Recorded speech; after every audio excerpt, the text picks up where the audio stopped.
მაინც ის არის, რომ ქართულმა აკადემიამ NDA-ის ფორმატში მიმდინარე მოლაპარაკებები, რომლებიც მიზნად ისახავდა საარჩევნო გარემოს გაჯანსაღებას, ხელისუფლების წარმომადგენელთა მეცადინეობით პრაქტიკულად ჩაიშალა. მიგვაჩნია, რომ პირველი საზოგადოება დროულად უნდა გამოვიდეს აპატიური მდგომარეობიდან და გააგრძელოს უკომპრომისო ბრძოლა საქართველოში დემოკრატიული და სამართლიანი არჩევნების ჩასატარებლად, რისი აუცილებელი პირობაა ნორმალური საარჩევნო გარემოს შექმნა, სახალხო წარმომადგენლობითი კრების მოწვევის იდეა მისაღები და მხარდასაჭერია.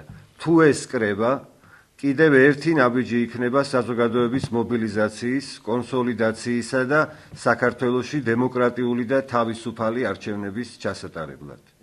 მესამე, დაუშვებლად მიგვაჩნია სახალხო წარმომადგენლობითი კრებისა და არჩევნების იდეის დაპირისპირება.